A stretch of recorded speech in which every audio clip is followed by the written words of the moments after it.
The ocean covers 70% of the globe. It gives us oxygen and food and millions of jobs. It brings joy and shapes our climate and weather. The ocean is life, and it belongs to everyone. Woods Hole Oceanographic Institution is the world's independent leader in ocean discovery, exploration, and education, working to understand and sustain one of humanity's most precious common resources. Join us today for our ocean, our planet, and our future.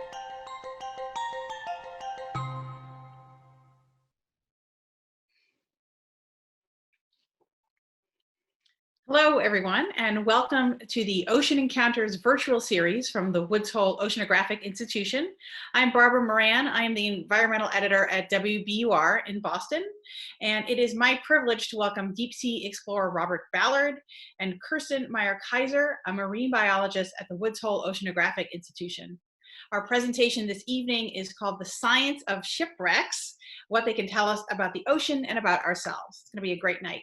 So before we get going, very quickly, I'd like to get a sense for where people are tuning in today. If you've joined us on Zoom, you should see a pop-up poll coming up on your screen and asking you where you live. And then you can tell it, oh, there it is, ta-da! All right, so I imagine we probably have quite a few people from the Northeast, but I bet we got people from all over the world for this one. So if you could check that off, we'll see. I know it's not perfect, but pick the one that's closest to where you are. So while the poll is running, I'm going to take care of a little bit of housekeeping. If you're watching us on Zoom, you'll be able to ask questions by clicking on the Q&A button on your screen and typing questions into the window that appears. If you're on Facebook, you can type your questions directly into the comments. Either way, one of our team will try to answer you or pass on your questions to me. If we don't get to your question while you're live, our goal will be to post answers following the program. And we'll answer questions after both speakers have presented. And we are recording this event so you can watch it afterwards. All right, let's see the results. What do we get here?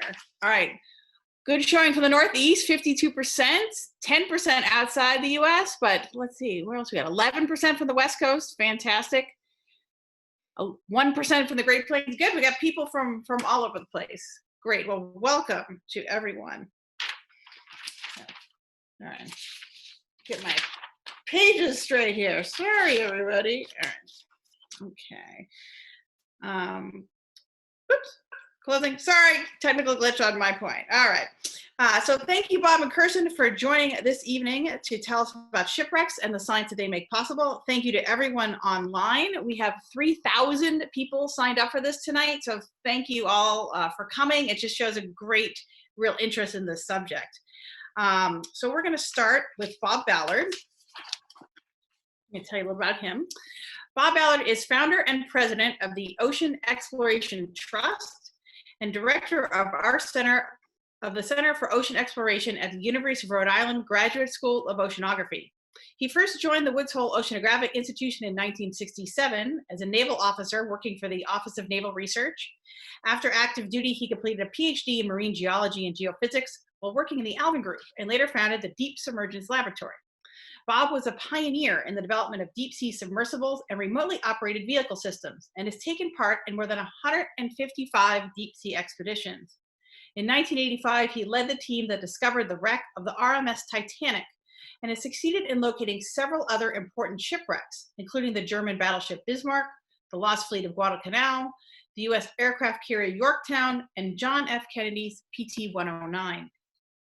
He's currently an explorer at large at the National Geographic Society, commissioner for the US Commission on Ocean Policy, and an emeritus research scholar at the Woods Hole Oceanographic Institution, where he is working on the development of new autonomous underwater vehicles. His honors include 22 honorary doctorates, National Geographic's highest award, the Hubbard Medal, and a National Endowment for the Humanities Medal. So Bob is going to give us a presentation. We can't wait to see it, so take it away. Well, thank you very much. Yes, it's sort of interesting because I really don't think of myself as a shipwreck person. As you mentioned, I got my PhD in marine geology and geophysics. And my entry into shipwrecks was rather circuitous because I was a naval officer, as you mentioned, during the Cold War. And I lived a double life at Woods Hole. I was a a scientist there, but I was also a naval intelligence officer. And I was asked by our government to investigate two submarines that we lost during the Cold War, the Thresher and the Scorpion. In the case of the Scorpion, it went down with nuclear weapons. And so they wanted me to explore those ships, find the nuclear weapons, and determine what the nuclear reactors were doing to the ocean floor. But they needed a cover.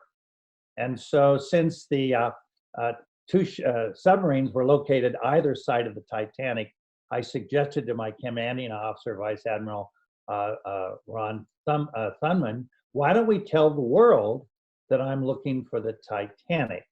And he said, well, that's crazy, but it's okay as long as you do my missions first, then whatever you want to do at the time remaining.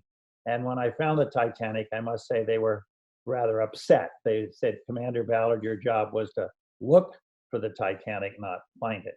But anyway, that introduced me to the world of shipwrecks in 1985. And so what I'm going to do tonight is I'm not going to do them in sequence of when I found the over 100 shipwrecks I've found now so far, but really to group them in the environment in which I found them. So I'm going to start in freshwater. Some of the shipwrecks I've worked on in freshwater and relatively shallow, and then I'm going to get deeper and deeper and deeper, and then I'm going to go way back into ancient times. So if you look at my first slide, this is a particular expedition I did in Lake Ontario. During the War of 1812, America lost two warships, the Hamilton and the Scourge, and they sank in Lake Ontario, which is fresh water. And because it's fresh water, there are no wood-boring organisms, the underwater termites that eat wood in the deep sea. So these ships are perfectly preserved. You can still see the scabbards at the ready. You can see the bust of Diana, which was its original name of one of the ships. And it was really amazing to see these perfectly preserved shipwrecks. Then we worked in another Great Lakes, Lake Huron, and the next slide shows you a place called Thunder Bay. And Thunder Bay is an area in the 1800s where there was a lot of fog and pre-radar, and several hundred ships collided and sank in Lake Huron. And we're actually still working there. We were supposed to mount an expedition in a few weeks, but it's been put on hold. But there we have found, again, ships in amazing state of high preservation. But if you know anything about the Great Lakes, you know that a invasive mollusk called a zebra mussel was introduced into the lakes, and it's now covering all of those shipwrecks as you see in the lower right-hand corner. So now let's jump into the ocean and go to about 200 and 300 feet of water. And that was the expedition we did with National Geographic off the old head of Kinsale in the Irish Sea to try to understand what sank the Lusitania. We knew that it was torpedoed by a German U-boat in 1915, but there was a secondary explosion that sank it and was not related to the actual torpedoing. So our job was to figure out what happened there. And we were able to determine it was a coal dust explosion, that the torpedo hit the bunkers. It was on its way back to Liverpool, and the coal dust ignited and sank the ship. But the most dangerous part about in this particular area was the fact that the Lusitania was covered by nets. And in fact, we almost lost 3 of our people in a submarine when we got entangled in the fishing nets. So shipwrecks are probably, I've done 157 expeditions all over the world, down to 20,000 feet, but by far the most dangerous things to dive on are shipwrecks, particularly those that are covered in nets. After that, I relatively recently got involved in a program with National Geographic and NOVA called Nazi Attack on America. It was about at the very beginning of World War II, right after Japan attacked us at Pearl Harbor, Germany attacked us. It was called Operation Drumbeat. And they commissioned some of their long transiting submarines to come off the East Coast and Gulf Coast and begin sinking our commercial ships. And we had no idea. We were not prepared at all to defend ourselves, and they wreaked havoc and sunk numerous shipwrecks, some of them that have now been beautifully colonized. And I'll let Kirstin talk about that because she's the biologist, I'm the geologist. Now we'll go a little deeper. We'll go to a program we did on the 50th anniversary of the Battle of Guadalcanal. And in the Battle of Guadalcanal, there were numerous sea battles that were fought in the area called Iron Bottom Sound. It got that name because over 45 ships were sunk in a series of naval battles, and we were working down to, in this case, 5,000 feet, finding shipwrecks. But naturally, the one I'm most noted for was our discovery and exploration of the Titanic in 1985, 1986. You go to the next image. And again, this, as I said, was a cover for our military operation. And our job was to not only map and explore the two nuclear submarines, Thresher and Scorpion, they also wanted us to penetrate inside. So we told the public that we were not only going to explore the Titanic, but we were going to send a vehicle, next slide, into the interior of the Titanic, which we then used to go into the interior of those two nuclear submarines. That program was followed a few years later in 1989 when we found the German battleship Bismarck. The next image. And this was very chilling because when we first came across her with our remotely operated vehicle Argo, we could still see swastikas painted on the bow and stern, which was quite surprising because we knew the Bismarck had swastikas painted on her when she was working in German waters in the Bering Sea, but they painted over the swastika, and then when she was sunk, only a few days later, the paint was so fresh that it spalled away and revealing the second coat of paint of the swastika. So that was quite an amazing expedition as well. And that was down to 16,000 feet. Going even deeper, we did a program off the Battle of Midway, which was the turning point in the War of the Pacific, a battle we should not have won, but luckily did with our Dauntless dive bombers sinking the Midway. But fortunately, we had also sunk the Japanese carriers that attacked us at Pearl Harbor. I always like it when people ask me, how do I know I found the right ship? Well, this one said Yorktown on the stern. And it was, again, in unbelievably mint condition at a depth of 18,000 feet. So after exploring and discovering many of these contemporary shipwrecks, one naturally asks the question, what about the ancient mariners? What about shipwrecks that sank thousands of years ago? And if you go on Google and you type how many shipwrecks are there, the United Nations estimates there's over 3 million shipwrecks on the ocean floor, chapters of human history. And so we began a program in the Mediterranean, looking at trade routes, because we believe the ancient mariners did not follow the coastlines, as the scholars said they did, but we believed what they said they did. The ancient mariners said they went on straight lines out into the open ocean, and we were able to document these deep water trade routes. And if you look in the next image, you'll see that what happens is when a shipwreck comes to the bottom, there's an animal down there called a wood-boring mollusk called a teredo or shipworm that eats the ships. And so what they do is they eat it to the mud line, and all that's left is the cargo, that part of the inorganic contents that cannot be eaten. And next slide, you'll see a myriad of many of the over 50 ancient shipwrecks we found. But my favorite place for exploring for ancient shipwrecks is in the Black Sea. In the Black Sea, as you look at that map, you'll see up in the upper right-hand corner, you see where the Mediterranean is. But if you go into the Eastern Mediterranean, up through the Aegean and through the where the Battle of Gallipoli was fought in the Dardanelles, and through the Sea of Marmara, you enter the Black Sea. And what's really amazing about the Black Sea is, unlike the other Mediterranean, other seas of the world, it used to be a freshwater sea during the Ice Age, but then it was flooded. And when it was flooded, the water came in and went stagnant. And as a result, the Black Sea is dead from 100 meters down. In fact, the Black Sea is the largest reservoir of dissolved hydrogen sulfide, which is a deadly gas in solution that kills everything.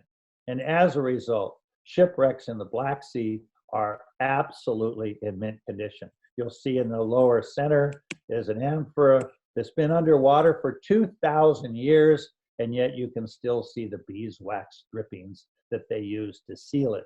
And in the lower right-hand corner, we found a ship from 550 BC that had human remains. You'll see, if you look closely, you'll see the femur, you'll see molars, you'll see fingers from an ancient mariner, complete with their DNA. And what I love to tell people is that the next generation, the generation of explorers that are in middle school right now, will explore more of Earth than all previous generations combined. And they're the ones that are going to unlock these 2 million, 3 million years of human history that's preserved in the deep sea. So it's a very exciting time coming. And as we now move into the use of autonomous underwater drones, our rate of discovery is only going to go up and up and up. So that's my introductory comments. And now I'll turn it back to Barbara. That was great, Bob. Thank you. I learned so much about the Black Sea. That was fascinating. So before I introduce our next guest, we're going to do one more quiz. We're going to test your knowledge about one of the most famous shipwrecks of all time, the Titanic. All right, so the question is, how deep is the ship's final resting place? And there should be, oh, there it is. There's the quiz. So how deep is the wreck of the Titanic? Is it 10 Statues of Liberty deep, 10 Eiffel Towers deep, 10 Empire State Buildings, or 10 Burj Khalifas? That's the tallest building in the world. I had to look that up. And we're gonna all guess that. I'd like to imagine all those things stacked on top of each other and how deep they go. I don't get to vote, which I don't think is fair, but you guys get to vote. Well, you know the answer. Everybody else is voting. What could the answer be? Do Jeopardy music? That dates How you. deep? What? That dates you, that jingle. Jeopardy's still on, isn't it? Dun, dun, dun, dun. Dun, dun. All right. Oh, is the answer going to come up? What is the answer? Ta-da! All right. What do people say? The most popular answer was 10 Empire State Buildings. Is that correct? Yes, it is correct. What do you know? Look at all you smart people. All right. That was a tough one. I didn't know the answer, to be honest. Okay. Titanic came to the rest on the seafloor at 12,500 feet, about 10 Empire State Buildings deep. Good work, smart audience members. All right. Good with that. All right. Now we're going to hear from our second guest of the night, Kirstin Meyer-Kaiser. Kirstin is an assistant scientist in the biology department at Hole Oceanographic Institution. There she is, doing some science. Her research explores how seafloor invertebrates, such as anemones and sea stars, travel as larvae to isolated island-like habitats, including shipwrecks, and how communities they help form change over time. Kirstin is currently principal investigator on a project to explore shipwrecks in Stellwagen Bank National Marine Sanctuary, right off the coast of Boston here. One of the wrecks they focused on last summer was the steamship Portland, sometimes called the Titanic of New England. Her project uses cutting-edge technology to construct 3D models of the Portland, which are very cool. We're going to see some of those, and other wrecks to conduct archaeological and biological research and support management decisions. Kirstin also has projects in the Arctic and on coral reefs in Palau. Her work frequently takes her underwater using remotely operated vehicles and scuba, and has carried her to the far corners of the world. So we're thrilled that she will join us here this evening. Thank you, Kirstin. Take it away. Thank you so much, Barbara. I'm excited to be here. The first thing I'd like to point out as I start tonight is that the research I'm about to present is not just the results of my own work. I'm part of a large, collaborative, interdisciplinary team with researchers from Hole Oceanographic Institution, Stellwagen Bank National Marine Sanctuary, the Office of National Marine Sanctuary's headquarters, and Marine Imaging Technologies. I've depicted some of our key collaborators here, but there's also other people involved. This is a rather large effort with everyone making their respective contributions. So we're working in Stellwagen Bank National Marine Sanctuary, which is right off the coast of Massachusetts between Cape Cod and Cape Ann. You can see it on the map there. There's an estimated 200 shipwrecks within the sanctuary, but so far only 12 of those have been documented and identified by name. So it's just this wealth of research waiting to happen out there. So when I look at a shipwreck, I see a habitat. Obviously, I'm a biologist. And so if you think about things living on shipwrecks, one of the major questions is how they get there, because very often a shipwreck is an isolated island-like habitat. So if you imagine for a minute a rocky reef that's formed by boulders, that's on the seafloor, it's populated by organisms, maybe been there for a long time. Those adult invertebrates that are living on that reef, like you see on the slide, are going to create their larvae. That's the early life history stages of their respective species. You can think of them as caterpillars of the ocean that will eventually metamorphose into butterflies. And so those larvae they go up into the water column and they're carried around by ocean currents and eventually reach a new habitat where they're going to settle to the seafloor, metamorphose, and colonize that surface. We call that process recruitment, when they settle to the bottom, metamorphose, and survive to form a community. And then how that community changes over time, we call succession. So I study those three processes of larval dispersal, recruitment, and succession to figure out how communities form on shipwrecks and how those communities change over time. So over the last year, my team has been focusing on the most iconic shipwreck within Stellwagen Bank National Marine Sanctuary. This is the steamship Portland, which was a side paddle wheel steamer that was active in the late 19th century. It made regular overnight runs between Boston and Portland, Maine. It was lost in 1898 with all passengers and crew on board. There were no survivors. This tragedy happened in the middle of a massive storm called the Portland Gale, which took place 3 days after Thanksgiving. And as I said, there were no survivors, so it became very much an iconic wreck nicknamed the Titanic of New England. We've been using a remotely operated vehicle to view the wreck and collect high-resolution video and still imagery that we can use to analyze the wreck from both biological and archaeological perspectives. I'd like to show you some of the video highlights from our last year's work right now. So we're beginning towards the bow of the ship. That's towards the front, and we're on the port side. So you see some structures, artifacts on the seafloor there. And as we approach the wreck, the first thing you're going to see is a fishing net. So benthic trawl nets do become entangled with shipwrecks in the sanctuary. And what's interesting to me is that they actually become part of the habitat. You'll see it's colonized by a lot of benthic species. There's anemones there at the top of the fishing net that's caught on the bow.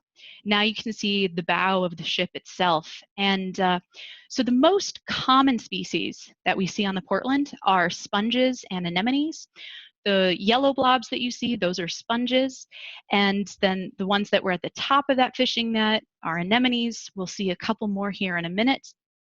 And that's really interesting to me because a lot of the species we see on wrecks are ones that I would not expect to be there. They have pretty short pelagic larval duration, meaning that they're only larvae for a really short period. You can see some of those sponges there, the yellow blobs and the white cup shapes. Those are two different species of sponges. And then we'll come up here, there you are, the yellow or the white flower looking things on the left-hand side. Those are anemones. They're called the frilled or the plumose anemone. The scientific name is Metridium senile. And I have actually seen that particular species of anemone on every single shipwreck in the North Atlantic that I have been able to get eyes on. I think it's kind of a shipwreck specialist, which is pretty fascinating to me. You see more Metridium living on the bottom side of that surface. This is closer to the stern of the wreck. And so what's interesting about a lot of these species is that we wouldn't expect them to be on the wreck because they have such a short period of time that they are in the water column as larvae. So we would expect them to settle near their parents, but yet they make it out to the wreck. That's the side paddle wheel, and you can see again those yellow blob-like sponges in a minute here. So now we're on the top of the wreck. This is a structure, there's a lot of superstructure up there, including the walking beam, which is a device that was powered by the steam engine and kind of rocked back and forth to turn the wheels. There's really heavy colonization up at that very top portion of the wreck because all the species that are living there are they're suspension feeders, which means that they eat particles out of the water column. And so the more water current rushing past them, the more of a food source they have. So they like to be really high up off of the seafloor where they're exposed to those fast currents. And there was one, we're going to see an Acadian redfish in a minute here. There you are on the right side, that red fish. What's interesting about those is that Acadian redfish have increased in dominance of the community on the wreck. Our collaborators at Stellwagen Bank National Marine Sanctuary had investigated the Portland between 2003 and 2009. And in those previous ROV recordings, the fish community has a lot more cod and pollock, but we see Acadian redfish becoming much more dominant on the wreck over time. And so analyzing those ROV videos allows me, as the biologist, to think about changes in the community over time. I want to depict one of those here. If you look at this image I'm showing you, the brown blobs that you see all over that structure are sea squirts. It's one particular species. And in fact, you might be able to tell where they are more easily by finding the dark circles that are the openings to their siphons. They suck in water and squirt it back out in order to filter feed, and those openings are the siphons. So this species was on the wreck in low abundance in previous years, but it rapidly increased in abundance in our most recent recordings. So that marks a change in the shipwreck community that I'm able to analyze and hopefully figure out why. I'm still working on that process. But it's not just the biology that makes shipwrecks interesting. We also, my collaborator Calvin is analyzing them from an archaeological perspective to understand how the structure of the ship is changing over time. And for that, we use a 3D model. So we take the video and the imagery that we collect. My collaborators Evan and Marianne do a great job with this, and turn that into a 3D photogrammetric model that then we can use to analyze the wreck. And I'll show you what that looks like. This is a fly-through of our model from 2019, showing many portions of the wreck. It's not quite finished yet, but we're approaching again on the port bow, and you see that trawl net that's draped. It's got its floats still up at the top with the anemones. We know that that's new because it's not in previous recordings. But on the starboard side over here, there's an older trawl net that we do see in some of the previous recordings. So know that that's older. And then coming around to the starboard side amidships, there's some trauma to the ship at that point, and actually quite a few artifacts laying out on the sea floor, lots of glasses and cups. And so we know that the ship went down in a storm, but we don't know quite mechanically what went wrong with the ship to make it sink, and we think there's a lot of clues potentially on that starboard side. So those are the things that I wanted to show you about the Portland, and I think Bob and I will be happy to take any questions you might have, so I will hand it back to Barbara. Great, thank you, Kirstin. That was so interesting. Yes, we do have a lot of questions coming in. So thank you, Bob and Kirstin, for sharing your great experiences with us. This has been a really interesting time. We have a lot of questions coming in. I'm going to take moderator's prerogative and ask the first question to Kirstin, which is, I think you said in your talk that one of the anemones was a shipwreck specialist.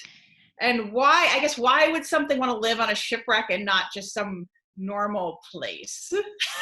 Yeah. Well, so let's first define normal place, and that's a natural hard bottom reef. So essentially a pile of boulders on the seafloor. A shipwreck is a lot bigger than a pile of boulders. And so if you make your living by feeding particles out of the water column, you want to be exposed to as fast of a current as possible to bring those particles to you. And that means getting up off the seafloor as high as possible.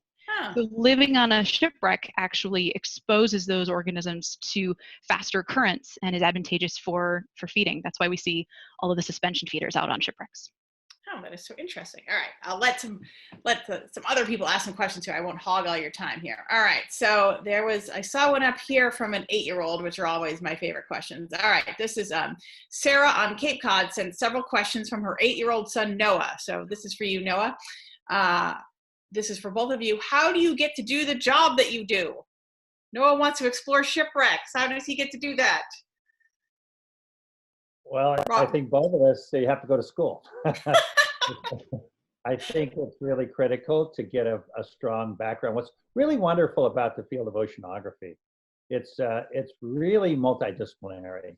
It's like having people who study anything on land being landologists, and anyone that works in outer space being spaceologists. So oceanographers, I know that when I started my undergraduate work and then into grad school, you had to take biological, physical, chemical, geological, all the aspects of the ocean. So it really, it makes you a Swiss Army knife. And so I think it's really important when you go to school is to taste everything.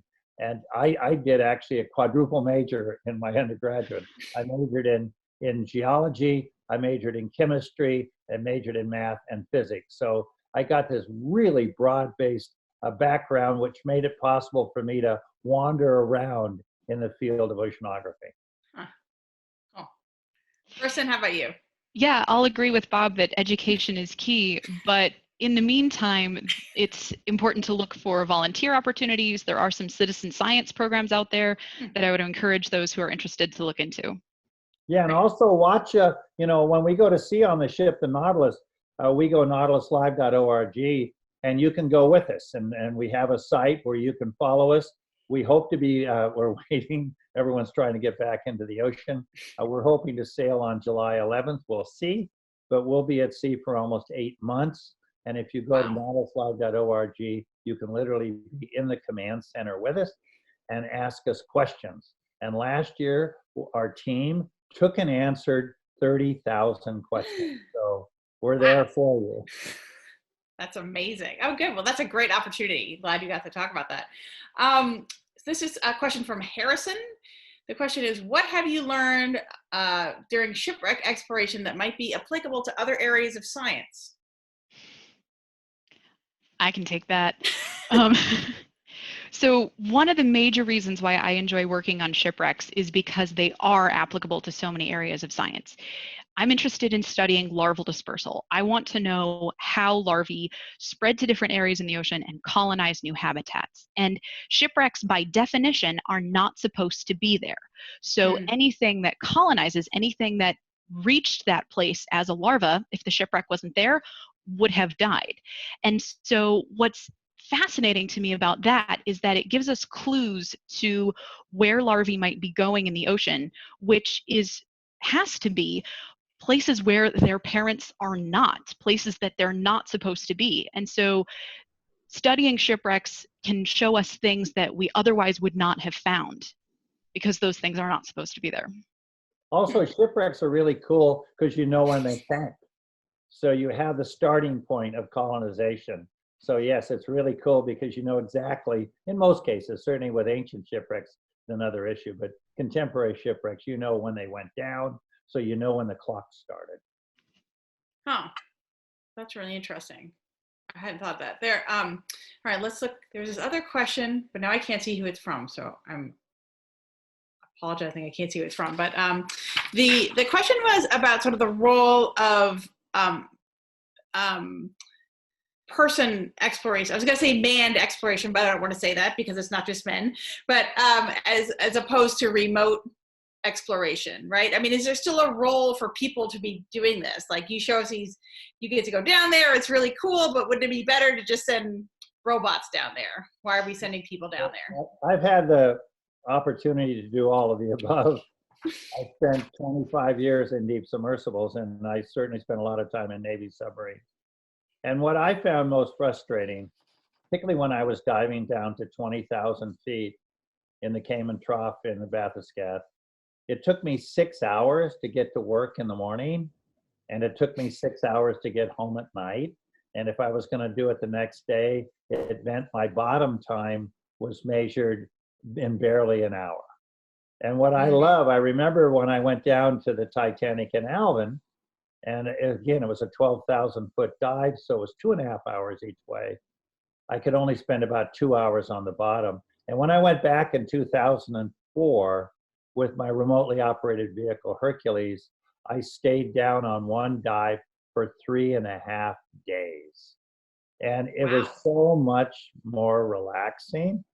And I just lived there, and I got to spend so much time there that I really enjoy it. And now with the greater and greater camera systems, we're now putting 4K cameras on.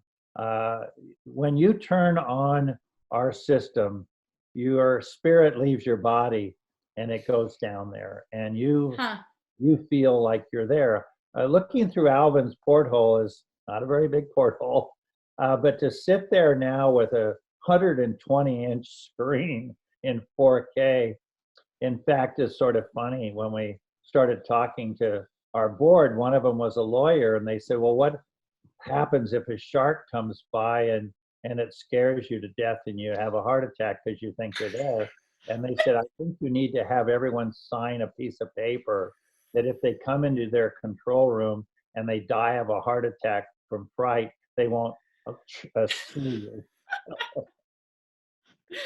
That's hilarious. Wow. Lawyers. So, Kirstin, how about you? So I definitely agree with Bob that there's a big value in having remote connections, but for me, I find that being personally in the habitat is really valuable. I scuba dive often for work and as a hobby, and the experience of being underwater in person, experiencing the environment that my organisms are in, I think has actually taught me a lot about the biology and what forces might be shaping these communities.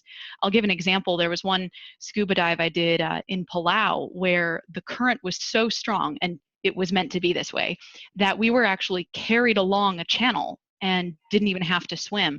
And so if I were to do an analysis of the community and try to figure out why are the organisms in this part so much hardier against the current, that would be harder to figure out without having experienced that in person. And the one dive that I have been fortunate enough to do in Alvin, I think, opened my eyes very much to the value of being there in person. So I think it's definitely a balance between trying to enable longer bottom times and more investigation, but also giving ourselves the experience of seeing what that's actually like.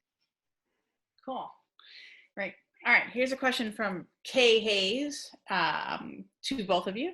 So the fishing nets on the wrecks, are they considered secure? And I guess the question is because Stellwagen, we know, is a feeding ground for whales. Is there any danger that those nets are going to float up and harm the whales somehow, or do things like that happen? Well, so ghost fishing definitely happens, that fishing gear lost in the ocean can continue to drift and entangle things. I am not an expert on ghost fishing and am not comfortable answering to what scale that happens in Stellwagen Bank, but we do see interactions between fishing activity and the shipwrecks, which is a shame on both sides because it damages our maritime heritage resources, it causes economic loss for a fisherman, and it puts crew and the vessel of the fisherman in danger. So my collaborators at Stellwagen Bank are really committed to working with the fishing community to try to minimize those interactions. And actually that's one of the driving motivations for our research is to figure out what the policy should be, because currently coordinates and locations for the shipwrecks are kept secret and not released to the public. But seeing how many interactions there are, it's being considered whether that policy should remain in place. Oh, that's really interesting. I remember when we were doing the Lusitania expedition, I didn't know where it was. I mean, I knew it was off the Oahedakin sails. And so I went down and asked the fishermen, and they knew exactly where it was. Oh, Wow. Because they said, yeah, you go over there, you're going to lose your nets. And then I learned a secret. What I learned a secret, maybe it was after a couple of Glenmorangis or something. They said, well, actually, we know where it is. So we wait until our nets are really, really old, and then we go and lose them and go to the insurance. So yes, they know where they are. yeah. That is so interesting. All right, this is for both of you. This sounds like it's from a kid, but we don't know how old. So my daughter, it's from Megan Hartman. My daughter Maeve, not told, asked, what is the coolest shipwreck you have discovered, either of you? Coolest shipwreck question. For me, it's the perfectly preserved ancient shipwrecks. I mean, to actually see a ship that's been on the bottom for 2 millenniums, and it's in amazing mint condition. That was in the Black Sea. That was pretty amazing. Can I, before you answer, Kirstin? Okay, I just have to ask this. So all of those flasks were filled with wine eventually, right? Or originally, that you showed in the picture. Is there any wine still in any of them? The residue, and they weren't all just filled with wine. They would fill them with olive oil. They were a shipping container. They were the 55-gallon drum back then, and they had also a sauce they liked called garum, which was fish guts, and that people liked. I guess it made them tough, but whatever. So these are just standard shipping containers that they used. But what's the interesting thing about them is they're basically baked clay. So they put them in a kiln and they become a rock, and so they survive forever. Well, that's interesting. All right, Kirstin, coolest shipwreck. That's a really hard question. I don't know if I can definitively say it's the coolest, but another really cool shipwreck that I get to work on is also in Stellwagen Bank. It's actually a compound wreck. So it's 2 different coal schooners, the Palmer and the Crary, that collided in 1902. And if you look at them on the sea floor, they're still interlocked. You can see where their bows impacted one another. And so it's really cool, I think, to see that kind of event still be frozen in time on the seafloor. And similar to the Portland, it's covered in sponges and anemones in a really interesting community. Great. All right, Kirstin, here's another question about the Portland from Parker. Parker, watching from Los Angeles, my 7 and 5-year-olds, they want to know, Kirstin, if the Portland had any lifeboats, and if so, why weren't there any survivors? I believe the Portland did have lifeboats. I'm going to have to double check with my collaborator Calvin to make sure, but the theory is that it sank very quickly. Huh. I guess that's just the thought, is that nobody really had time to get off. Oh, yep, there's lifeboats on the side. You can see in the image. He's right. Woohoo! So yeah, the theory of how it sank is just that it happened really fast and no one had a chance to get off. That's sad. Huh. Yeah. Okay. This is a question from Jimmy. How do water conditions, such as the depth and salinity, affect photographability? How do you have to do different things to photograph things at depth? Well, water clarity obviously varies all over. And in the deep sea, it's rather pristine water, but what's really difficult is that you can easily kick up the sediment. So one of the hardest part is you can come in on a crystal clear wreck and then very quickly, due to your motion of, well, whether I did a lot of scuba diving, and you can easily kick up the bottom, and in Alvin, your lift props can blow up the bottom. What I really like about it is in the design of our ROVs, we design it so the thrust exhaust, so to speak, goes against the body of the vehicle, so it dissipates it, so it minimizes the downwash, and then you can get really undisturbed water because you're not kicking up the muck. Kirstin, anything to add to that? Yeah, so I mean, we have the same challenges of water clarity. When you're working in New England, it tends to have really fast current, which can carry a lot of sediment past the camera and create issues with lighting.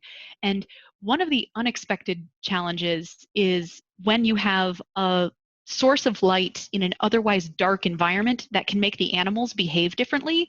So there are some fish species that love to just be attracted to the light and swim all around the ROV and kind of obscure that view.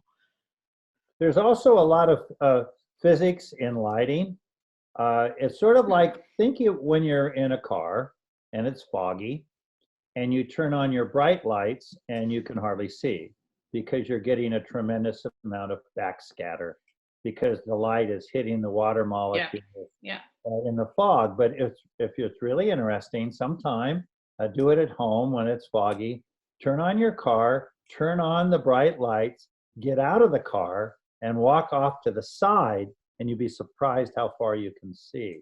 So the key is camera to light separation. So a lot of our vehicles, we work real hard to make sure that our camera and our lights are very, very far apart. In fact, it improves exponentially with distance. So when we built the Argo and Argus, we had over 12 feet of separation between our camera and our light. So the more you can get away from your light, you can see much further.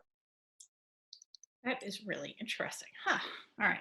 Here's another sort of arts question. This is directed at you, Bob. So Jill in Rochester, New York, asked Bob if he still wants to paint the Titanic underwater, which raises a question about the role of the arts in shipwreck exploration and exploration of the ocean more broadly.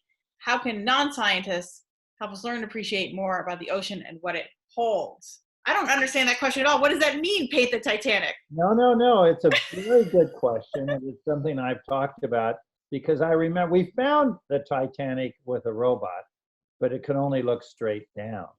But when we came back with Alvin and we landed, in fact, look at the center picture, upper center picture. So Alvin is going down and we landed right where you see that pink color.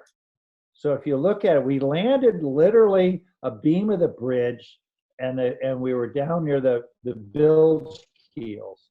And I'll never forget the first thing I saw was the pink paint. And that's the anti-fouling paint. Now, obviously, when they built the Titanic, they never expected it to sink. So they only painted below the waterline anti-fouling paint. And there was absolutely no rust there. It was perfectly preserved. And so my idea was that if you want to hold the Titanic together, if you look at the bow, you'll see how the bow is buried deep into the bottom, almost up to the anchor. That's 90 feet of ship is actually buried into the bottom.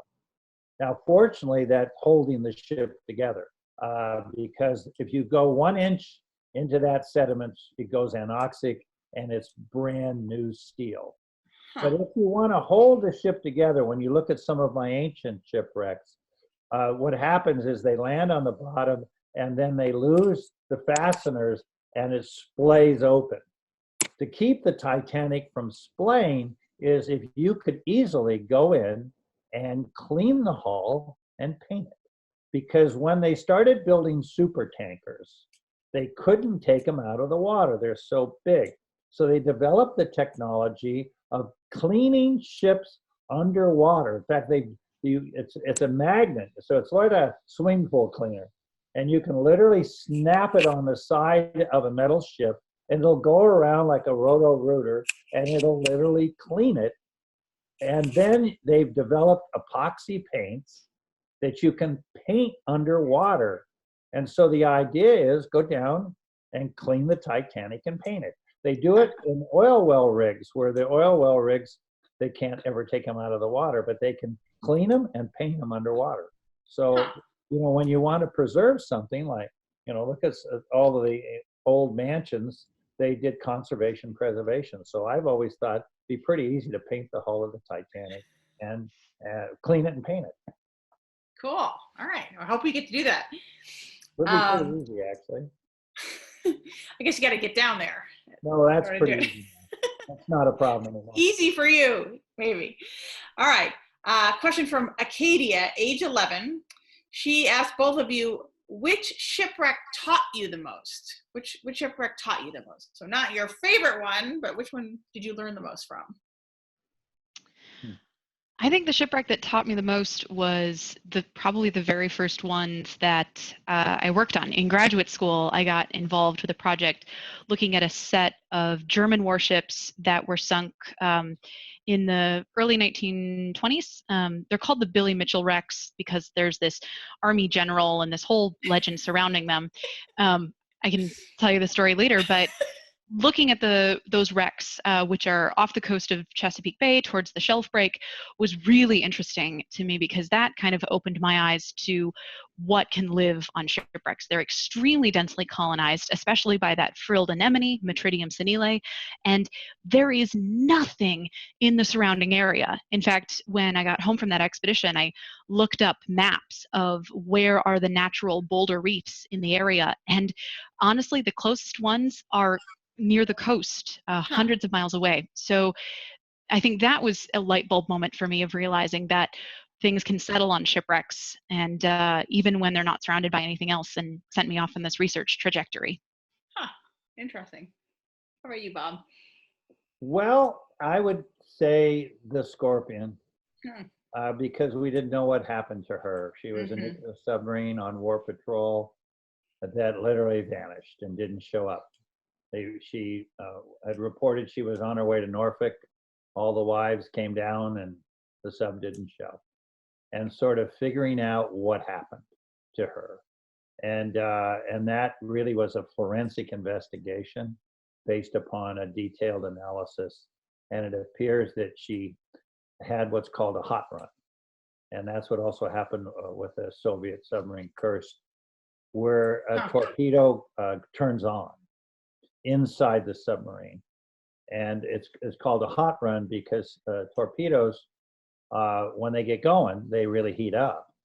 But they rely upon cold seawater that they're traveling through to keep them cool. But if they turn on inside the submarine, there's no way to cool them. And so the question is, what do you do? In some cases, they had a mechanism where if you did a 180-degree turn, which it appeared that the Scorpion did by the way she sank, that would turn it off. But if it doesn't turn off, you have no choice but to fire it.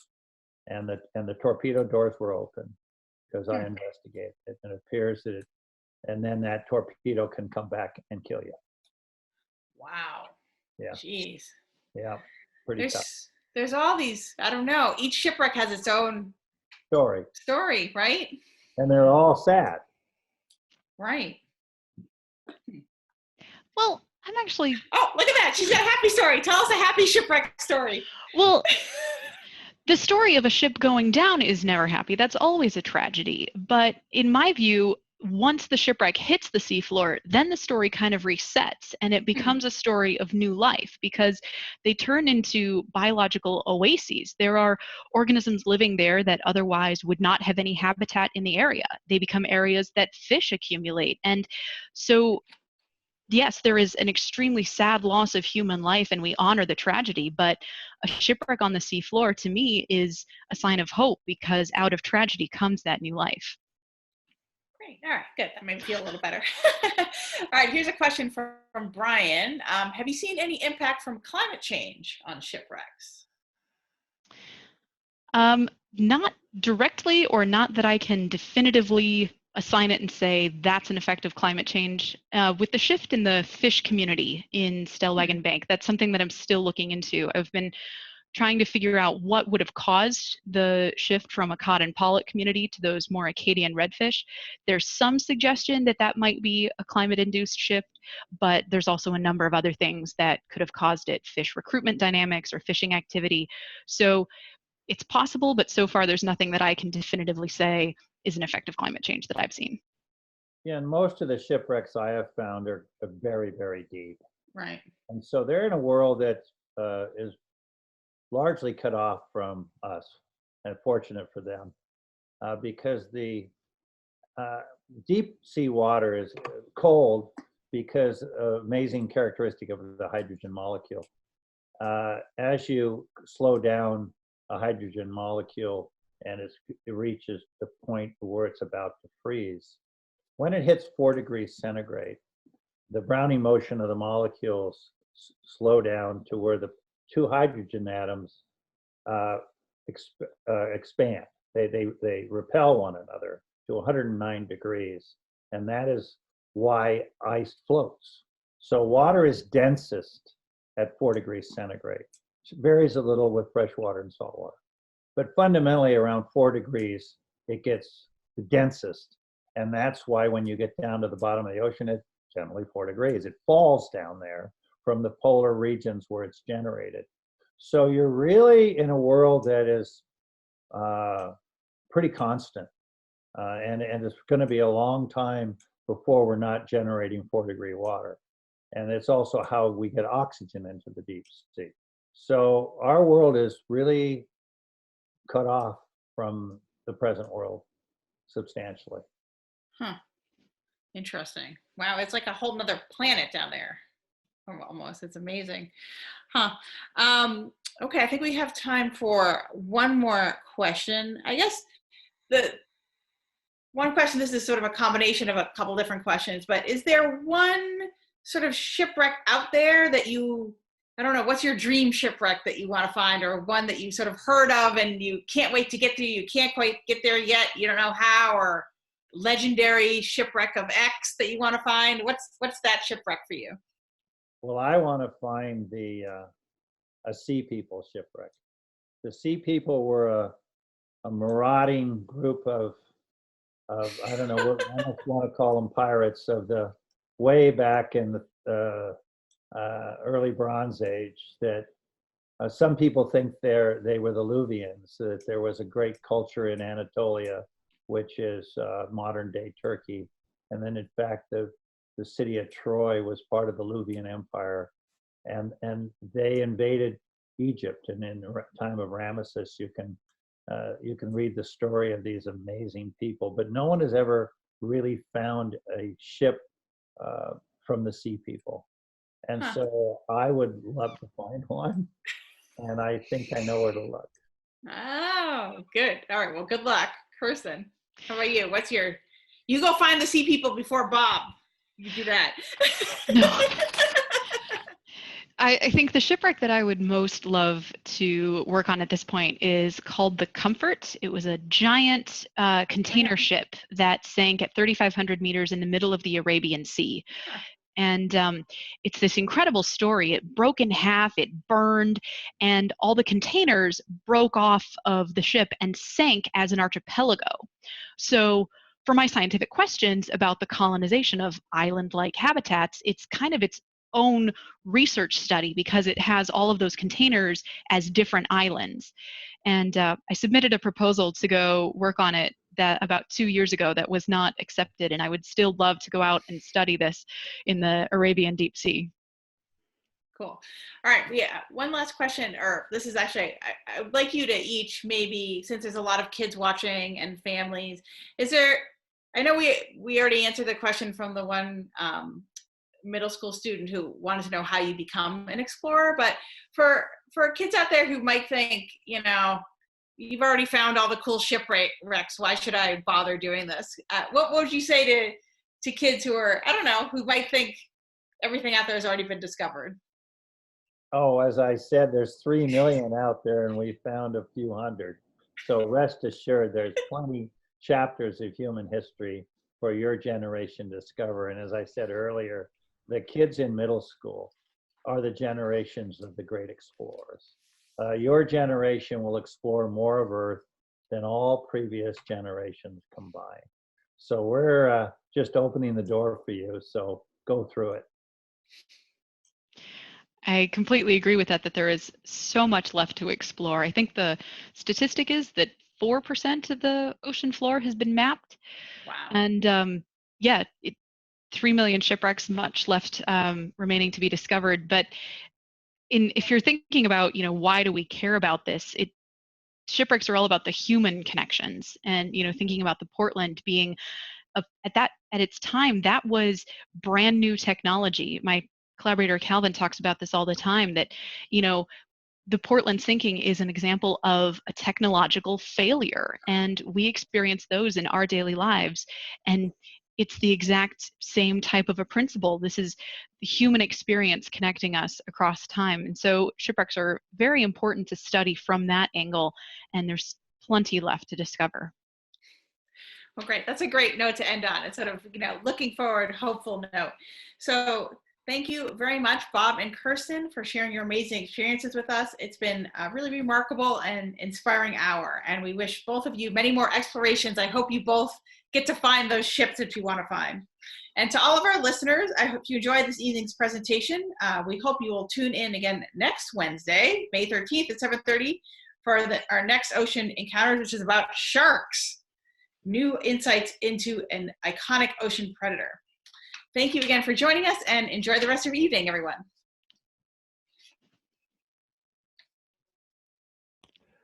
Thank you for joining us this evening. This concludes our program. But if you have a few more minutes and want to learn more about the Woods Hole Oceanographic Institution, we'll close with a brief video about the institution, which I think you'll enjoy. Good night and stay healthy. The oceans, the atmosphere, the interior of the earth, life, everything is connected. We are all linked in our research by our passion for the ocean. WHOI is an amazing place full of extraordinary people who are truly curious about the ocean and want to understand how it works. How it interacts with the rest of the planetary systems, how humans influence it. The physics, the geology, the chemistry, the biology, the interaction with human society, it's all connected. What WHOI does is it brings all those scientists together. The world's best talent in ocean sciences. We learn from each other, we develop opportunities together. It's a force multiplier. It feels like 130,000 scientists. I can pull together a team from either my department or other departments at WHOI to really tackle any problem. Having all the support is what makes WHOI unique and enables me to do good science. WHOI is at the cutting edge of that mix between science and engineering, and it allows us to ask questions that most other places can't ask. You can come up with ideas, put them into action, and actually deliver results, all in a short time frame. Vehicle technology, AUV technology, seafloor instrumentation, sensor development. You get the world-class reputation, but you've also got amazing ships and engineering that allow you access to places that most other scientists can't get to. You can see further, you can go further, you can reduce your risk, and you can do it less expensively. It's really amazing for me to be able to walk out of my lab, cross the street, and get on to the research vessel that can take me anywhere around the world. I've been to remote reefs in the Maldives and the Micronesia. I've dived on both the Mid-Atlantic Ridge and the East Pacific Rise, and very few people have actually been down there and seen that. We've looked at these turbulent storms in the ocean and how they create upwellings of nutrients. We're able to collect samples and see how these systems change in real time. Just imagine you are diving, you are reaching the bottom of the seamount. All of a sudden you see a cloud. As we get closer, we see these objects that were aggregated like in a mass, and you say, what is that? The sense of isolation, you can almost feel the ocean closing over your head as you submerge. You can learn a tremendous amount just by being in the environment. Some things have struck me in the middle of the night. It clicks and you're like, oh my gosh, this is something really huge. It's that aspect of discovery, finding out something new, something that's never been seen before, creates an incredible drive within WHOI scientists, engineers, and technicians. It's such a compelling place to be, so dynamic and so many opportunities that it attracts really smart and dedicated students and young scientists. I was reading those papers about amazing science that was coming out of WHOI. Now that I'm here, I get to actually interact with the people who wrote those papers. The positive feedback and the collaboration finally made me decide, oh, I want to be a scientist. Oh, I can be a scientist. It's incumbent on us to perpetuate the cycle of education and research and discovery. People all over the world need to recognize the role that the ocean plays in their daily life, even if they don't live near the coast. It affects weather, it affects food resources, it affects climate. Tides are changing, the temperature's changing, the salinity's changing. Climate change and overfishing are the biggest threats to coral reefs right now.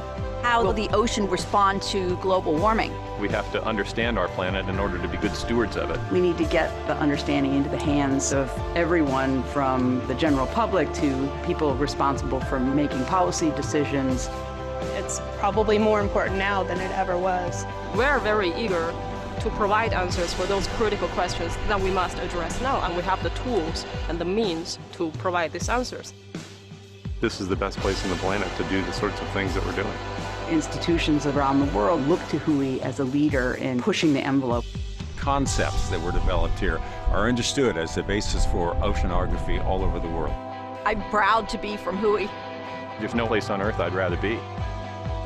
We have the potential to change the world. It's not just about this planet, it's about life in the broadest possible terms.